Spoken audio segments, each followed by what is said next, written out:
$20. What's up? I got my boy Zone 6, man. We're gonna talk about this boxing and these events that happened this weekend and touch on some other things. The first thing that we need to talk about is this Gerald Miller PD bus. So what you think about that, man? Um, man, Big Baby Miller, is terrible, man. He's trash for that. I think it's disgusting. I think he got caught with way too much stuff. I'm really not interested in the guy no more. Along with Povetkin and Ortiz. And what I don't understand is these guys get busted for steroids, and then 2 fights later, all is forgiven. Yeah. And so all is forgiven if your favorite fighter fights the person. Yeah. Hey, look, I don't understand. Povetkin got caught twice, and now he got caught twice and was able to fight for 3 titles against Joshua. Exactly. And Ortiz got caught a couple times and fought against Wilder. Like, they get rewarded for some reason. Exactly. Yeah, because see, the way it works is, so first Ortiz was on the rise. A lot of people liked him. Some people was kind of uneasy about him. Yeah, they were just watching him. But he failed a couple of drug tests, and a lot of people went high on him because he was the drug cheat. Mm-hmm. Then once all of a sudden the talk started coming about with him and AJ, and then him and Deontay Wilder, all of a sudden Ortiz became this boogeyman. You can't be a boogeyman or a villain or a big bad wolf if you cheat. That's true. I just don't see the boogeyman and the big bad wolf when you get caught cheating, or if you haven't fought nobody. I just don't understand that with these new age boxing fans. They deem everybody as a boogeyman because they call out one person and use that person's name to ride to the top. A boogeyman is somebody who's coming up with physical attributes that are demolishing people, that's separating guys from their countries. Mm-hmm. When you can see Mike Tyson, stout, strong neck, and he coming in and he's twisting people's neck all the way around. Damn near their neck on the their head doing the 360 on their neck. That's scary. Mm-hmm. That's a motherfucking problem. That's how you become a boogeyman. Okay? When you mowing people down like Chavez, how Chavez was just smashing people, even how Shane Mosley was smashing people at 135. That's how you become a boogeyman. Performances, going into what you were saying about the recent events with Danny Garcia and Granados. That what he did against Granados and how he performed against Vargas and how he performed against what's the other guy, Brandon Rios. Mm-hmm. That's how you become a boogeyman with performances like that. If he could have pulled, just think about if Danny Garcia would have beat Granados. If he would have beat Keith Thurman like he beat Granados, mm-hmm. If he would have beat Sean Porter like he did Brandon Rios, see, that's how you become a boogeyman, doing it at a high level. Mm-hmm. You don't become a boogeyman because it's your favorite fighter and he's fighting, so now we got to make up an excuse why this person is good. It don't work like that. Well, see, my thing about Gerald Miller is this, man. I never really was high on Gerald Miller to begin with. I just looked at him as this fat boy boxing and beating. I'm be honest with you, beating guys that I don't really know too much about. The only person I know a couple people on his resume. I know Thomas Adamek. Thomas Adamek was 45 years old. I mean, he was just beating guys that, yes, a young, strong guy like him should be beaten, and he was able to get a title shot. Like, it's other fighters, if in my opinion, that deserve a title shot before Gerald Miller. But like you always say, heavyweights can't go nowhere, so they all got to fight each other. I understand that. But to me, Gerald Miller really, his see, this is why I say Eddie Hearn is a really good promoter, because he was able to take Gerald Miller and make him a household name. Do you understand that? Eddie Hearn, if he was with anybody, if Gerald Miller was not with Eddie Hearn, I do not think, if he was an Al Heyman, maybe, but I don't think he would have been a household name like that if he was with anybody but Eddie Hearn. Eddie Hearn did a lot for his career. Eddie Hearn said, I'm disappointed because I did a lot for Gerald Miller. He said, he even laid it out the map for Gerald Miller. He said, I was getting Gerald Miller high price fights even before he got to this fight with Anthony Joshua. AJ. And he said that I promised Jarrell Miller that he will continue to get at least 2 or 3 more fights after the fight with Anthony Joshua, win, lose, or draw, that he was gonna continue getting some pretty good paydays. So I was like, Yeah. man, um, this dude got to be the dumbest dude on earth, man. Like, really, like, dude, why would you take performance enhancing drugs if you know that you're going to get tested every week? What, like, I don't like. What is the mindset? Because they don't think. Remember, I did a video before. I told you guys on the student athlete. A lot of these boxers are not students. They don't have the life experience that a blue collar guy has. They don't have the work experience or the mindset as a businessman or a white collar guy. They don't know. You got to think about a lot of these people.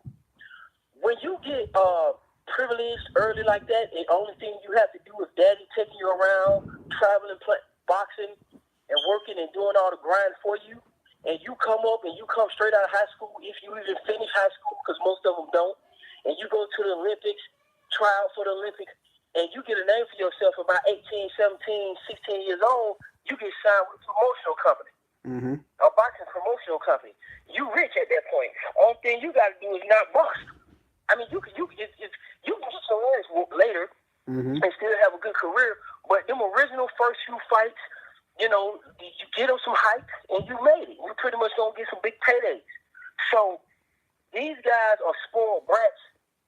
They don't have nothing to do all day but just dedicate themselves to the craft. I mean, only thing you gotta do is get on YouTube, stay in tune with the media, stay in tune with the sanctioning bodies to see who for your opponents in your opposition, and then take your ass to the gym. They don't have nothing else to do. You gotta think, if you get $1 million. If you take $1 million, if you get $1 million for a fight, right, and you fought one time, your first $1 million payday should put you in a good position. You should most likely, I would assume, buy you a house so you can rent free, get you about 2 or 3 cars, you know, because I know that guys like cars, whatever, so you can have reliable transportation, and then get yourself some insurance and put the rest of it in the bank and take your ass to work. You know, work meaning go to the gym. Get your 8 hours in a day, your 6 hours in a day, get the proper rest, get the proper diet. I don't see room for you to have to necessarily take steroids. I really don't see it. If you got, think about it. I'm saying just lay it out. Think about it. Just think about yourself. And I'm thinking about me or anybody listening, just think about yourself. Take the struggles of having to complete a job or run a business, a small business. Small business take a lot of work. Take a lot of time. You know, blue-collar skill set worker, you know, a police officer, that takes a lot. You know, a businessman, a director of some sort, that takes a lot of work. These guys don't have to do nothing but wake up, look at ESPN, see if their name in the news, and then get to work. That's all they got to do. Yeah, I mean, it's not that hard. It's a lot of people saying that he did it on purpose because he wanted to get out the fight. But my thing is this: I don't think he did it on purpose because he wanted to get out the fight. This is my sense on it. Like you said, it's a lack of education, lack of understanding. Why did he do it? I believe that Jarrell Miller has always been doing it because I believe he's always been doing it. Now, this is probably his first time getting a major drug test, like a major drug test. Like they say, VADA catch everybody. They say it seemed like they catch everybody. You can't get past them. Maybe in some weird thing, he thought he was going to be able to beat it. Maybe he thought he had something to mask it. And I believe that he thought that he had it beat because they, like Eddie Hearn said, that they get tested once a week. So I think that he thought he had it beat, Zone, but he don't know that VADA holds on to your dirty test for 5 weeks. Did you know that? I didn't know that. Right. I didn't know that they hold on to it for 5 weeks. So I believe that they knew he was dirty the first time they tested him. They just sat on it for 4 or 5 weeks. So he thought he beat it. He thought he beat it. I'm going to be honest with y'all. He thought he beat it, I think he thought that too. I can see that because if Ryder doing it the right way, most people do that. They try to collect a whole bunch of evidence before they release something. So let's say week 1 in training camp, they give you a piss test. Y'all done with the promotions and all that. Now week 1, they come knock on your door. Let me get the piss. They say, okay, you got a couple of samples or however it is. He dirty. They ain't fought yet. Let's see what happens in week 2. Week 2, you think they must ain't said that yet, so I'm probably peeking. Whatever I'm doing is basketing. Week 3, they get you again. Now they got a whole bunch of evidence to show that you keep doing this and that this is what you're trying to do. Because he'll fail 4 tests at this point now, right? God. Ain't it up to 4? Man. It's up to 5 now? EPO. I know it's EPO. I know it's that other weird one. And I know it's human growth hormones. HGA. Yeah, HGA, human growth hormones, and it's something else too. I mean, how long do you think his ban should? I mean, I think his ban should be alone for every test that he failed, every PD he put in his body, he should get a year for every one of them. I think he should sit down. I don't think they should take no money. I think they should leave him with whatever money he got or whatever. I don't think he should pay a fine because he got to eat. And I think whatever money he got in his account is what money he got in his account. And I think they should set him down for 2 years. I think he need to sit down the first year, and they need to randomly do blood and urine on him all year, okay, to make sure. And then I think within the second year, I think they can waive it if he's complied with the rules in the first year. So the first year, I think that he should, be tested, flushed out, get his mind right, sit down, don't touch nobody because you're trying to kill people in the ring. They need to have. They also, to me, I think in boxing, man, I think they need to have programs put in place for these guys, far as just courses on leadership, courses on violence, and more courses on the drug system, and what drugs do to your body or something like that. I don't know. They need to put some education into these boxers because they don't seem to get it. But I just think he should sit out for 2 years. The first year, if he comply with random blood and urine tests, he's invited to the fight. He can do whatever he want to do. But he can't do anything nowhere for a year. And if he's good with that, then he should be able to go before a board. And they should see if they're going to let him run his second year or they're going to go ahead and say he's good and negotiate fights. Okay, I hear a lot of people say it's criminal. What? I'm a little bit on the fence on whether it's criminal, but it could be criminal though because of the fact of this. It's a violent sport. You already going in there trying to cause harm on each other, and now you getting an extra boost. Is that criminal? Could that be considered criminal? It's criminal. It's criminal. It's criminal because you're already doing something criminal, okay? But because the world is so crooked and shady, they pick and choose where they want something to be legal and illegal. So if 2 guys get to fucking fighting in the streets, that could be assault, that could be battery, and you can get charged. Okay? But because it's in a square fucking circle and people can make money off of it, then it's considered boxing or MMA. Now, you already had a privilege and license to legally assault motherfuckers, period, across the board, which is illegal, but it's legal in the ring. With that being said, anything that's cheating or deviation from that, because you're already doing something that don't supposed to be naturally done, you could be brought up on charges. And part of those charges, far as him doing time, I can't penalize. You can't penalize nobody for something that they would have done. Okay. You understand what I'm saying? Yeah. Okay. Like they caught him. They caught him. That's what they're supposed to do. That's why you put. You see, you don't want. Well, hey, Zone, it's a thing called conspiracy, right? Because sometimes when it comes to a criminal matter, if you conspire to kill somebody, they can still put you in jail for that. Right. Okay. So see, here's the thing. That is absolutely right.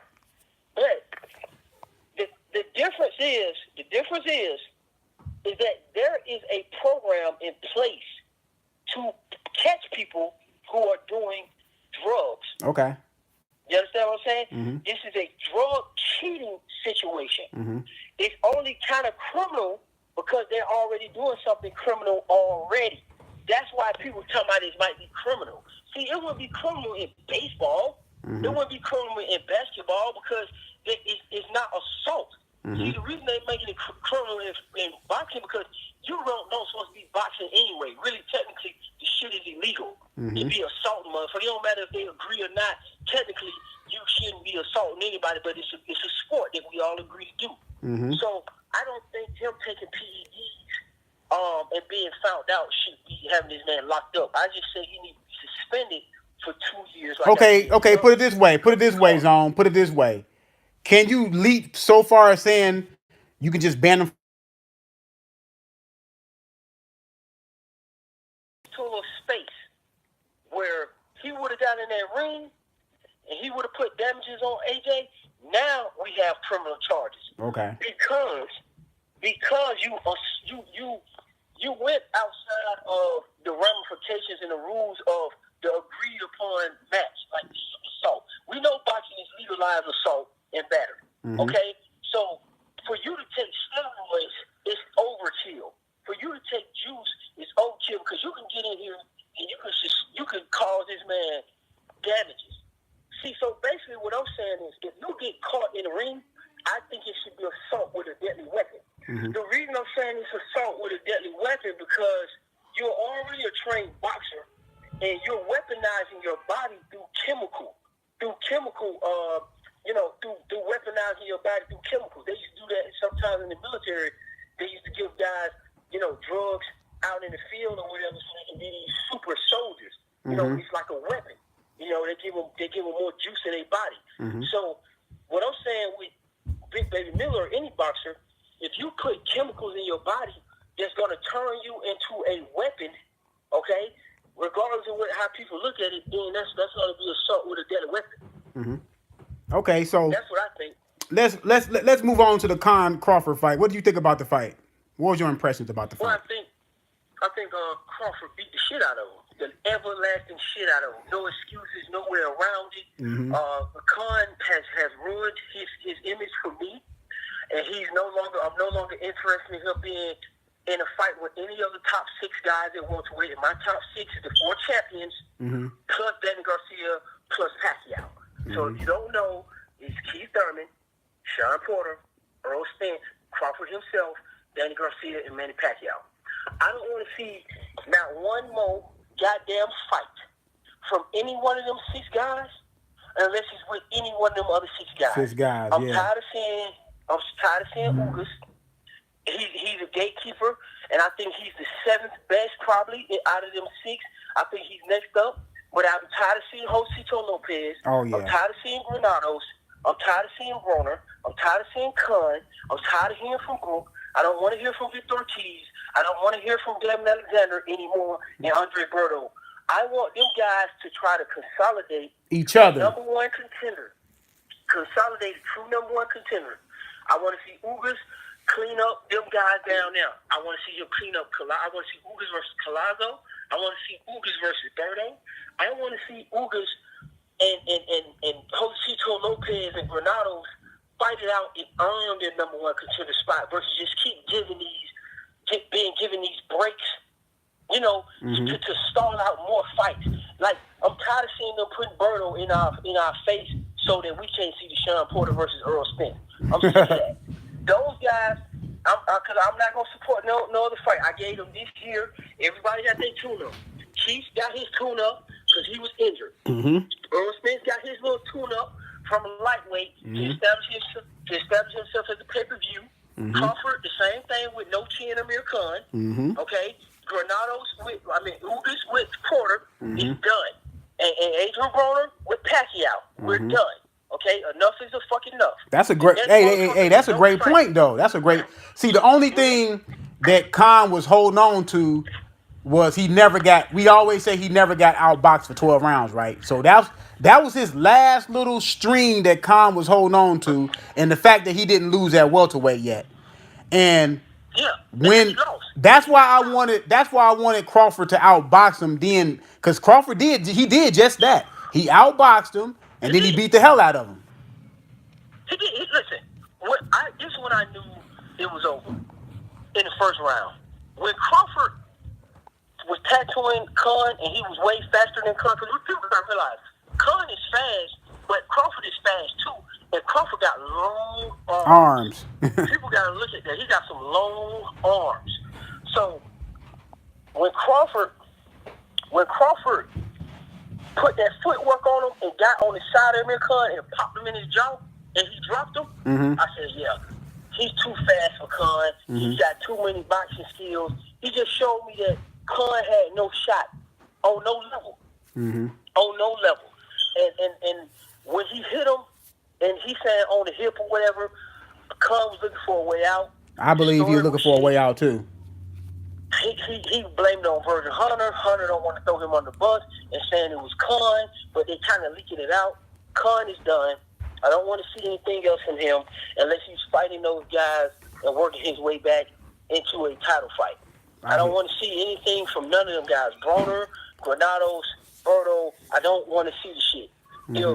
If everybody who don't fight somebody is somebody, not Khan, but Crawford and Spence, Spence and Porter, Thurman and Pacquiao, I'm not watching it. I'm not supporting it because at this point now it's a waste of time. It is a waste of time, There's no reason we should be seeing that. It is a waste of time. And this is my thing too. We have to look, it's okay. Look, it's part of entertainment that the fighters talk trash to each other, right? That's part of entertainment. But we have to stop. We can't lose the point that let's not just let these guys talk trash to each other. Let's make sure these guys get in the ring. Let's put pressure on these guys actually getting in the ring and living up to what you say. Because this is one sport where you talk trash, but you have to live up. You have to answer to that trash talk. Because that trash talk ends in the ring. So I don't want people to get so juiced up. I seen a lot of people make a million videos about Crawford calling out Errol Spence. Man, he called out Errol Spence. Okay, so he called out Errol Spence a year ago. Who cares? He called out Errol Spence before he got to 147, y'all. He called out Errol Spence before he beat Jeff Horn. And Errol Spence told him to go get a belt. So we already know all this. Let's stop doing the 2:30, I'm going to go fight you outside, and then I'm going to stand in front of you, and we're going to have a conversation for 20, 30 minutes, and nobody going to throw a punch. Right. No, let's stop that, y'all. We are grown people. Let's stop that. These guys need to get in the ring. And look, once the contract is signed, I'm all about all the trash talking because I know it's gonna end in the ring. Right. I'm all about it once the contract is signed. Sign the contracts, and then y'all can get on Twitter, Instagram, whatever social media platform you want to do. You can talk all types of trash. Go do a promotional thing in all 50 states and talk all the trash you want to talk. Because I know it's going to end in the ring. And I'm gonna tell you right now, it's turning like a Manny Pacquiao Floyd thing, where it's so many people that rather just talk about it than actually see the fight come to a head. Because one side is going to feel a certain way when the other side lose. And to me, it's sounding like the Mayweather Pacquiao thing. We used to always have conversations about. It seemed like these guys just want to talk about it all the time. They don't want to see the fight. Yeah, I agree with that. I agree with it. What I feel and what I sense in YouTube.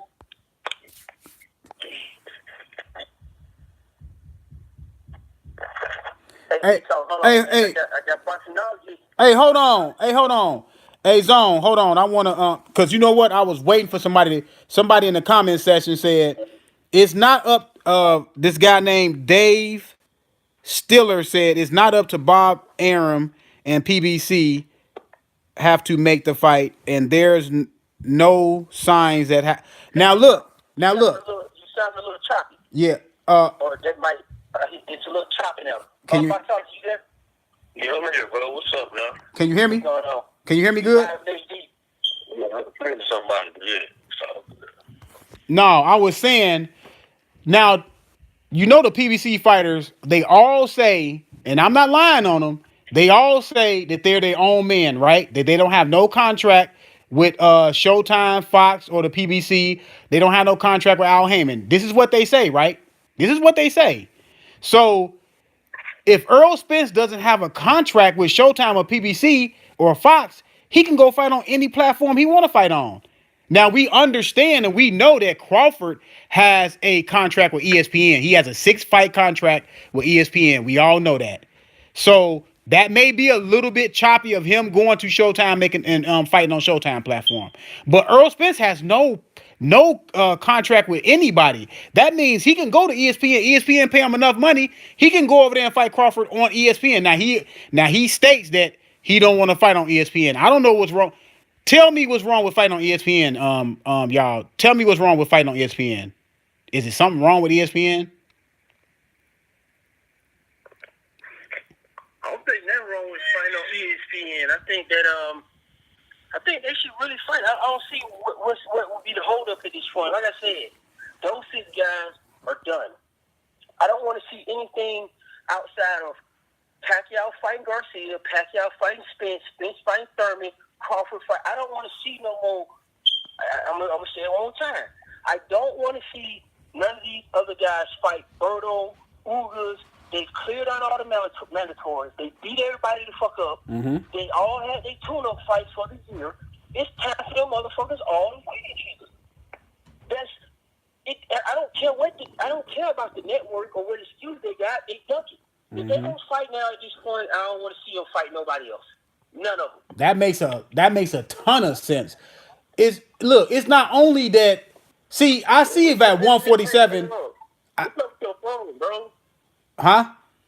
Your phone is like, are you on speaker or something? Or like, yeah, I got y'all on speaker because I'm recording on my other phone. That's why I got y'all on speaker. Can y'all hear me real good? Okay. Can y'all hear me real good, or is it choppy? Yeah, I can hear you now. I can make sure. Yeah, I can hear you real good now. Okay. Yeah. So Yeah. But Boxinolgist, what you got, man, on the welterweights, man? The main 6 guys. You know, I feel like all the cleaning up has been done. I think everybody got their tune up. Established their pay-per-view star and all that shit. What you think the next moves here be for the main 6 guys? And when I say 6 guys, I'm saying all the 4 champions plus Pacquiao and Danny Garcia. Mm-hmm. Oh, okay. I think at this point, it's like, look, if the fans want it, make it happen, bro. Because your job is to get paid top dollar. That's what you want. And we understand the only way you're going to get paid top dollar is if you're fighting top competition. And the only way is if you're fighting top competition, if you hear that's what the fans are calling for. Mm-hmm. So you fight the fight that the fans are calling for, that way you get paid top dollar. You know what I'm saying? If the fan ain't checking for you, they ain't checking for you. Don't force the fight. You know what I'm saying? But with the Spence and the Crawford situation, I think,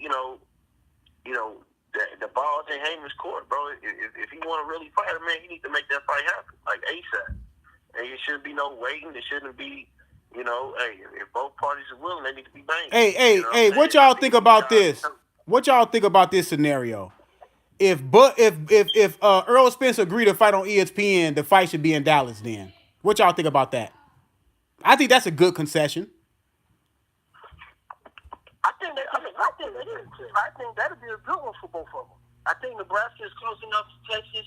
I think Texas holds a lot of people. I think it's gonna be a fast frame. We fighting on Terrence Crawford Network, and we fighting in Dallas, his hometown of Texas. Yeah. I don't think the outcome gonna change. I think they both gonna get it in. I don't think Texas. I think it's a good look. I think that's a good idea. I mean, you know what I'm saying? If you want to split it down the middle, just do that. Just do that, man. With them two, it should be 50-50. I mean, it's probably going to be 50-50 due to the fact that you got Al Heyman and Bob Arum. They're not going to let anybody get more leverage over the other fighter. I think both fighters do have one title. Mm-hmm. They're both undefeated. They're really even down the pipe. They're even. So if we got Errol Spence on ESPN on Terrence Crawford Network, then I think going to Dallas would be good. I don't see what the issue is fighting in Cowboy Stadium. Because this see, a lot of people trying to say, man, they can make they can make this fight big or kind of close to the Manny Pacquiao Floyd thing. No, y'all can't because they don't have the personality that Floyd had. See, Floyd had the personality, and Manny Pacquiao was this monster coming up all these weight class. See, that was a perfect storm. These two guys don't have no personality like that. First of all, then one of them like got monstrous personalities that really draw people to them. The only reason why people drawn to them is because what they do in the ring. You know, Earl Spence mowing people down, Terrence Crawford showing all this skill, and that's what's bringing all the people out. I think a little different. I think when they fight each other, see, we don't know because nobody elite ain't really fighting each other. Mm-hmm. I mean, the only person that's making rounds, only person who's making a round is Sean Porter. Sean Porter don't fought Danny Garcia. At the time, Chael Brook was a good one, and he fought Keith Thurman, and that he's pushing to fight Earl Spence allegedly. So, and kind of knocked off Adrian Broner. Yeah, and he fought Adrian Broner too. Mm-hmm. So he's fighting a lot of the names. Period. You see what I'm saying? Mm-hmm. Once he fight, and now if they make the fight between him and Earl Spence, he gonna be made the rounds. Then all he got left is Crawford and Pacquiao, really. So if y'all really want to look at it, I know Sean Porter has lost some fights, but you got to get up to the man. The man is fighting all the top welterweights. He is. He the only one that can say that. I got. If they make that fight, I'm gonna be honest with you. I think Sean Porter is going to work this fight up with him and Earl Spence. It might be ugly. Sean Porter could pull the victory out. It's gonna be a tough fight. It's gonna. I mean, now I know Sean Porter's gonna try to make it a physical fight. You know what I'm saying? He's gonna try to make it he's not gonna fight Earl Spence the same way he fought Ugas. He can't fight Earl Spence the same way he fought Ugas. He gonna get knocked out.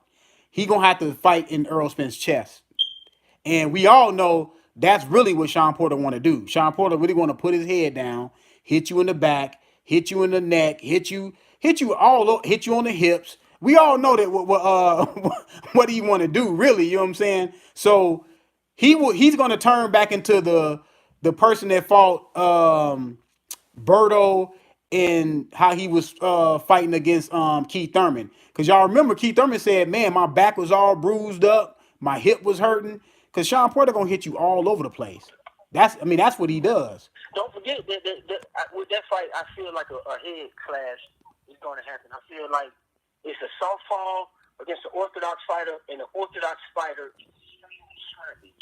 And I believe with Sean Porter being a shorter guy, do not be surprised if Sean Porter go in here and headbutt this guy, and we see Earl Spence open up for the first time, not by a punch, but by a headbutt.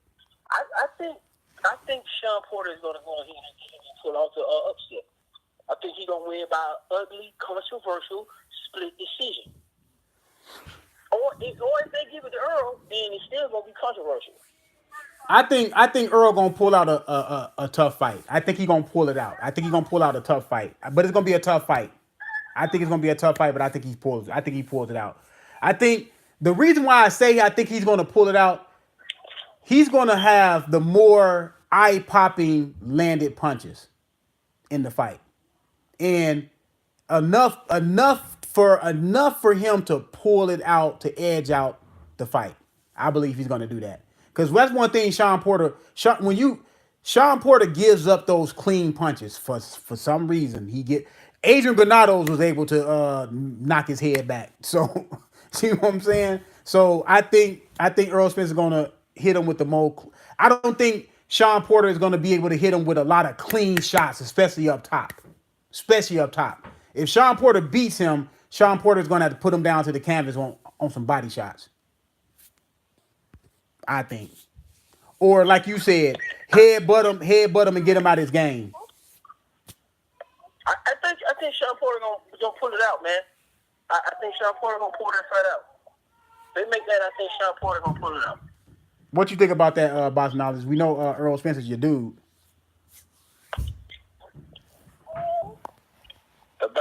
him fighting who? Sean Porter.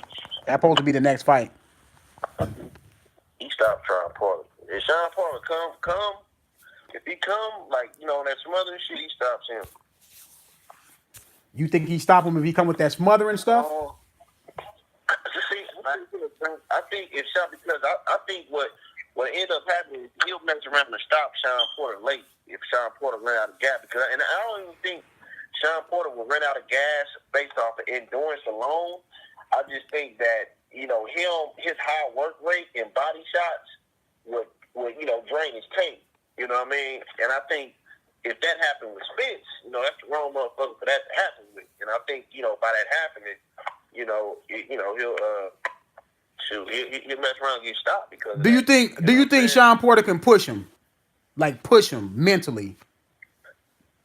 I don't. It really comes down to the strength factor, bro. Because I'm gonna tell you, if Spence got that strength to stop Porter, like how Kevin Brooks could stop him, you know what I'm saying, hold him, do whatever he kind of want to do, because he was just his physicality was way stronger. Yeah. If Spence has that, I think Sean Porter gonna be in a world of trouble, because then Sean Porter ain't gonna be able to get Spence up off of him.